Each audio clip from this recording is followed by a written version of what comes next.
আমাদেরকে পরিষ্কারই বলছে, চট্টগ্রাম কোর্টে আমি হাজির হয়েছি, আমার পক্ষে উকিল দাঁড়াইছে 30-35 জন।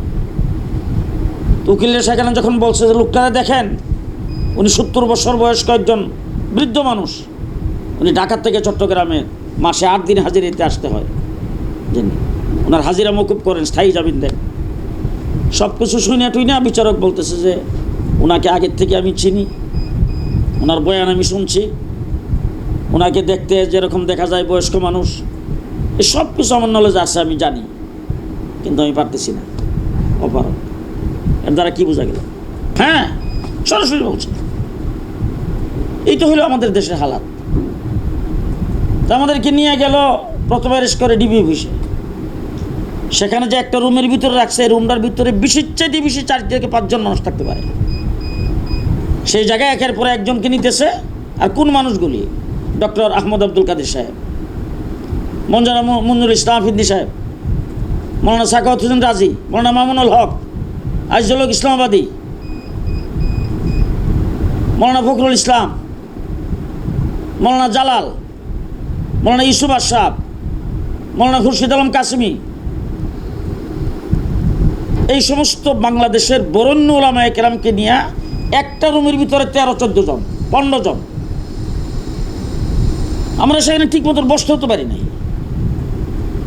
ওই জায়গার ভিতরে ডিবি অফিস এবং পল্টন থানা মিলে আমি 1.5 মাস ছিলাম।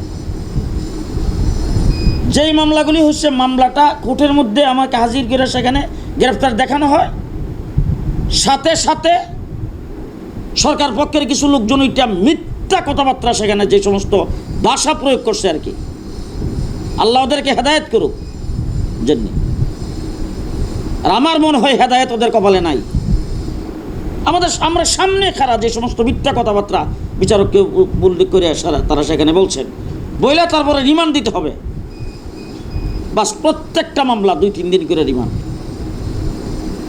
এইভাবে আমাদেরকে রিমান্ডে খাটাইছে। এরপরে গেলাম কেরানীগঞ্জ কারাগারে।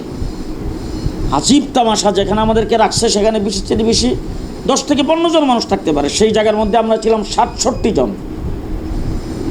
একটা ছোট্ট রুমের ভিতরে 2 থেকে 3 জন মানুষের জায়গা হয়।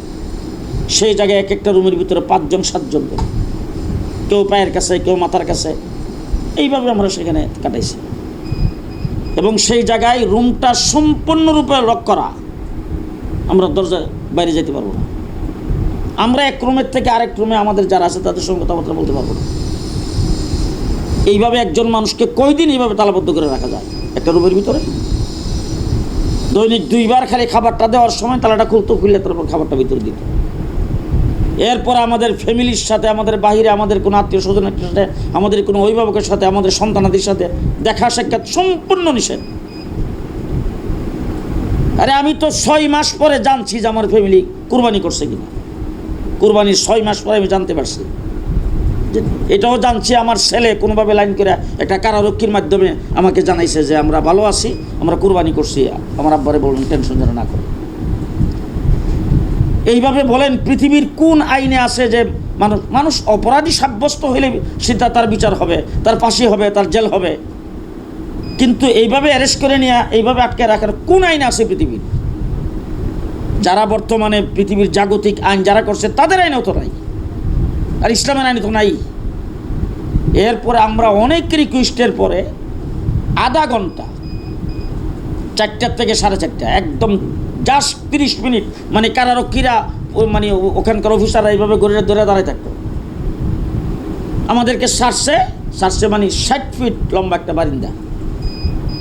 আচ্ছা, 60 ফিট লম্বা একটা বারিন্দার মধ্যে আপনি মনে করেন যে 60 থেকে 70 জন মানুষ এখানে বাইরে দাঁড়াইবার জায়গা হয়? এর বাইরে যাওয়া যাবে না, এর বাইরে লক। এইটুকের ভিতরে আধা ঘন্টার জন্য 4টা থেকে 4:30 আমাদেরকে লকটা একটু খুলে দিত। এটা আবার মধ্যে মধ্যে এসে বলতো আজকে খোলা যাবে না, আজকে আমাদের ইমুক অফিসার আসছেন, জেলখানার ভিতরে ঢুকছেন, এই জন্য আজকে লক খোলা হবে না। এরপরে কেরানীগঞ্জ থেকে আমাদেরকে চালান করে দেওয়া হলো কাশিমপুর হাই সিকিউরিটি। সেখানে যাওয়ার পরে 1.5 বছর পর্যন্ত কীভাবে কাটাইছি আল্লাহ জানেন, আমরা জানি। ওই অবস্থায় ছিলাম। সারা জেলখানার ভিতরে চোর, গুন্ডা, বদমাশ, বড় বড় অকারেন্ট যারা ঘটাইছে এদেশের যারা মানে আসলে অপরাধী এই সমস্ত মানুষগুলি জেলখানার ভিতরে সারা জেলখানায় ঘুরতেছে, ক্রিকেট খেলতেছে, ফুটবল খেলতেছে, গাছের নিচে বসে রয়েছে, শত শত আম গাছ আম পাইরে পাইরে খাইতেছে ওখানে। কিন্তু আমরা বেরোতে পারবো না। আমরা আলিম উলামা কেরাম যারা গ্রেফতার হয়েছিল আমরা বের হইতে পারবো না। আমাদেরকে দোতলার উপর রাখছিল এক জায়গায়, এইখানেই ওই আমাদেরকে লকটা খুলে দিত সকাল 7:30টায়, বিকাল 4:30টায় বন্ধ করতেন। আমরা এই বারিন্দা 6 ফিটের একটা বারিন্দাটার মধ্যে যেতে পারতাম। আলহামদুলিল্লাহ সুম্মা আলহামদুলিল্লাহ, আমি সেখানে 19 মাস ছিলাম। আরও যারা আমার থেকে বেশি সময় ছিল বা কম সময় ছিল, আলহামদুলিল্লাহ কাহারও কোনো দিন তাহাজ্জুদ ছুটে নেই, কাহারও কোনো দিন চাষ আওয়াবিন এর শাক কাজা হয়নি, তেলাওয়াত কোনো দিন ছুটে নাই।